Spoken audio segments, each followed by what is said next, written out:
दोस्तों, अगर आप भी टेराबॉक्स के यूज़र हैं और आप टेराबॉक्स पर किसी फाइल या वीडियो को डाउनलोड करते हो और आपकी डाउनलोडिंग स्पीड बस से बदतर होती है, जैसा कि आप अभी देख पा रहे हैं 60 KB, 50 KB, 56 KB, 54 KB की स्पीड चल रही है। कोई स्पीड है इससे अच्छा तो 2G था।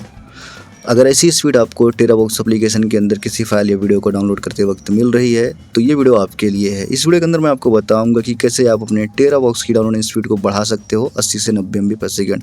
उसके लिए करना क्या होगा, आपको इस एप्लीकेशन को इंस्टॉल करके अपने फ़ोन में कनेक्ट करना होगा। ये आपको कहाँ से मिलेगा, कैसे डाउनलोड करना, ये सारी डिटेल मैं आपको आगे वीडियो में दूंगा।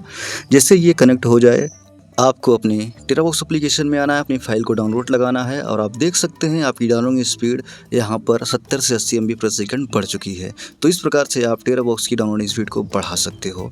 अब बात आती है कि आपको वो एप्लीकेशन कहाँ से मिलेगा। तो उसके लिए ज़्यादा कुछ करने की ज़रूरत नहीं है, आपको पूरा बैक करके अपने फ़ोन के प्ले स्टोर एप्लीकेशन में आ जाना है। यहाँ पर आपको सर्च कर देना है क्लाउडफ्लेयर। जी हाँ गाइस, एंड क्लाउडफ्लेयर सर्च करने के बाद ये एप्लीकेशन दिखेगा, सेलेक्ट कर लेना। इसको ही आपको इंस्टॉल करके कनेक्ट करा लेना है अपने फ़ोन में और आपकी डाउनलोडिंग स्पीड बढ़ जाएगी 80 से 90 MB पर सेकंड।